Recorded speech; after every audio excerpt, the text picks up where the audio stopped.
নমস্কার, আমরা আবার চলে এসেছি। আর আমাদের আজকের আড্ডার বিষয় সেই শ্রীমদ্ ভাগবত গীতা। এবং আজকেও আমাদের সঙ্গে রয়েছেন আমার অত্যন্ত কাছের জন, আমার ভাই অখিল। অখিলের সঙ্গে তো আপনাদের আগের দিন কথা হয়েছে, দেখা হয়েছে, আমরা আড্ডা মেরেছি। আজকে ওই আড্ডাটাই আমরা কন্টিনিউ করছি। তাহলে অখিল, আমরা আগের দিন অর্জুনের বিষাদ যোগ যেটা, সেইটা নিয়ে কথা বলছিলাম। তারপরের যে যোগটা সেটা তো সাংখ্যযোগ। সাংখ্যযোগ কেন বলে? হ্যাঁ, সুন্দর প্রশ্ন।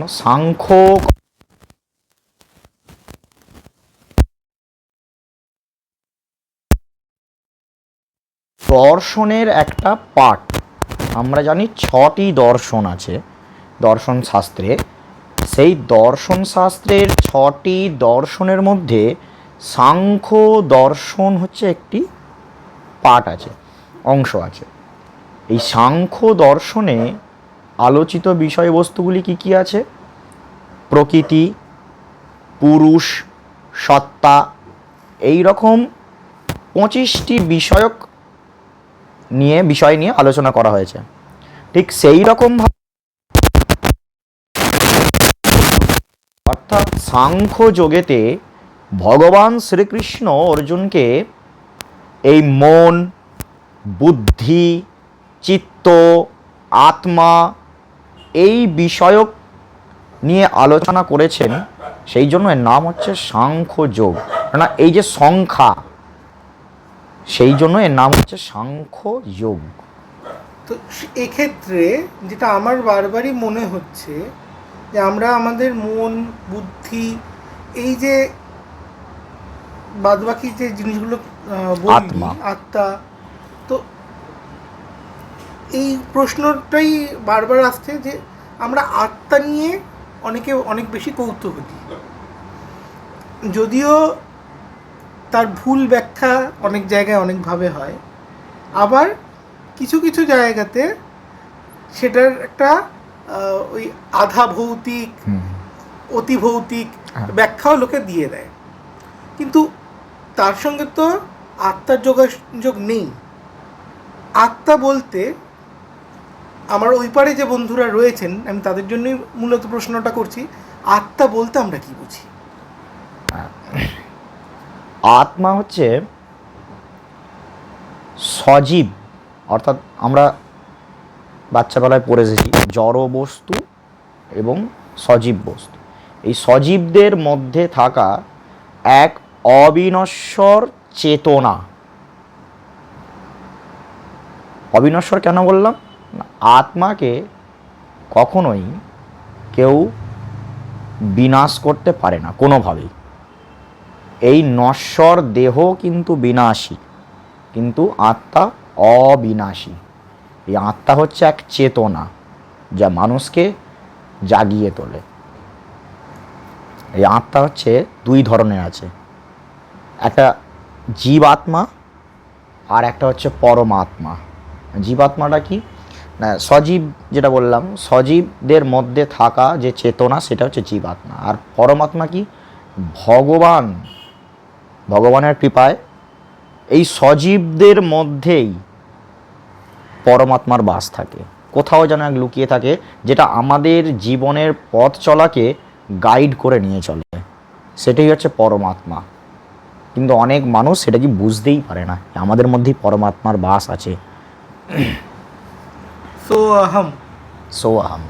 অহম ব্রহ্মাস্মি, একই জিনিস।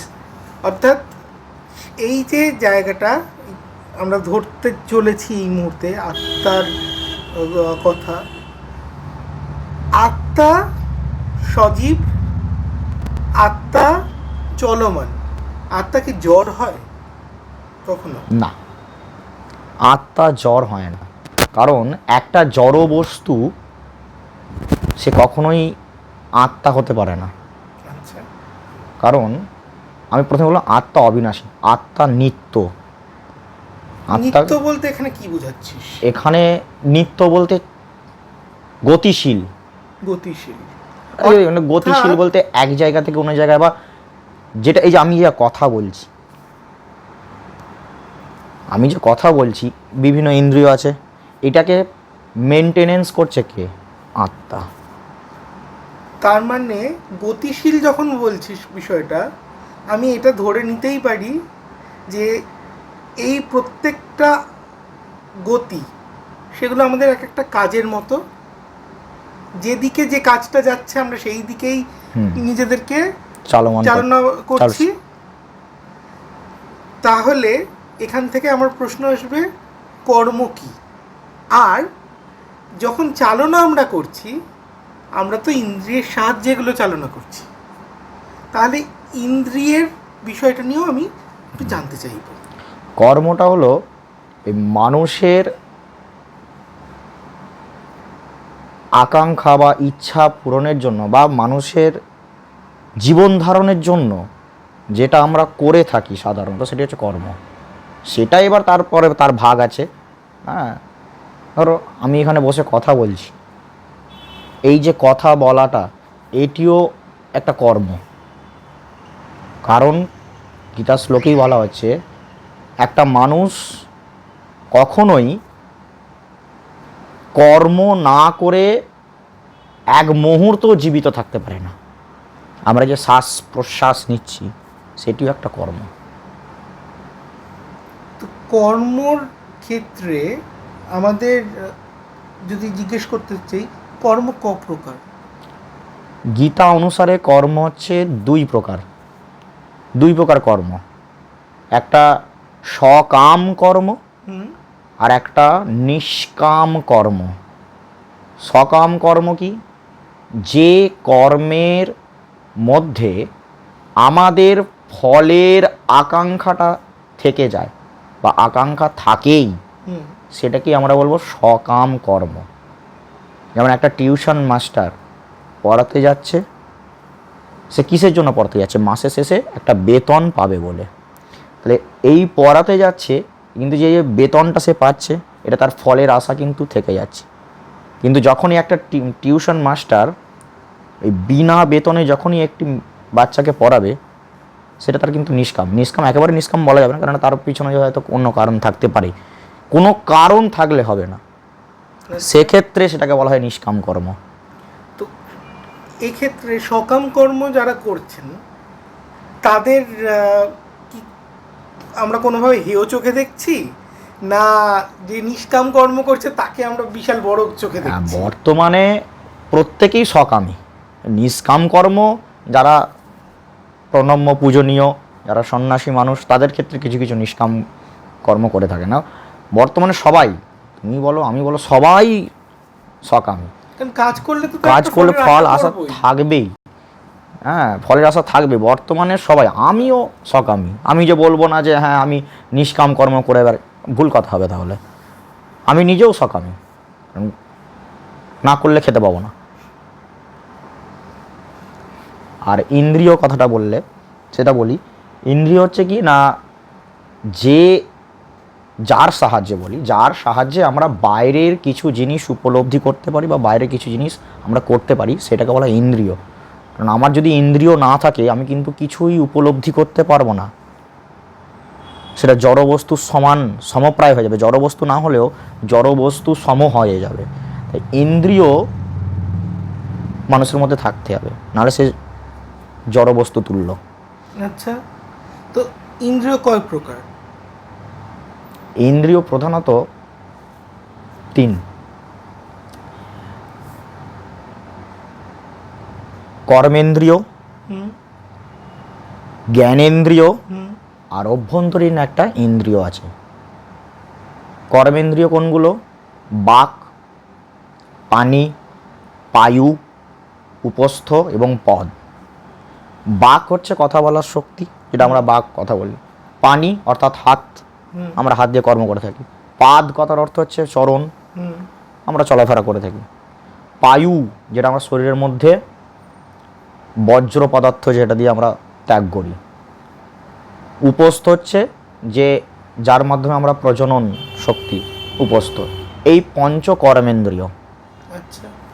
আর জ্ঞানেন্দ্রিয় আছে 5টি: চক্ষু, কর্ণ, জিহ্বা, নাসিকা, ত্বক, এই 5টি জ্ঞানেন্দ্রিয়। আর অভ্যন্তরীণ একটা ইন্দ্রিয় আছে বললাম, সেটা হচ্ছে মন, যেটা আর কি সব থেকে প্রধান ইন্দ্রিয়।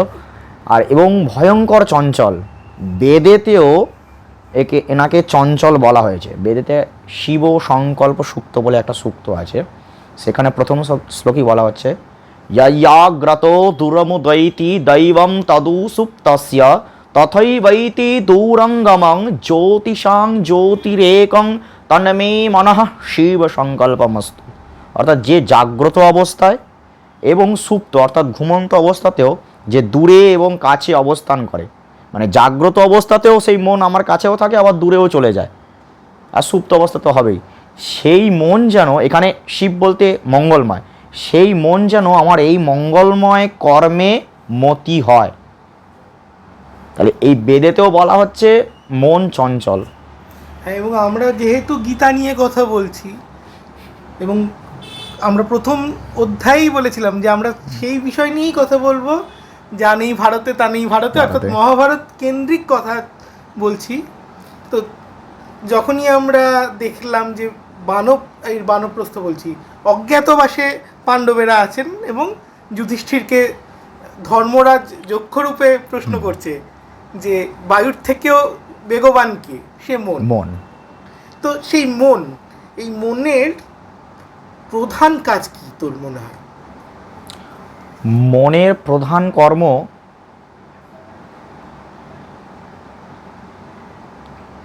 কি বলবো, মনের প্রধান কর্ম হচ্ছে ভাবনার বিষয়। কেটে দাও। মনের প্রধান কর্ম, তাহলে মনের কাজ কি?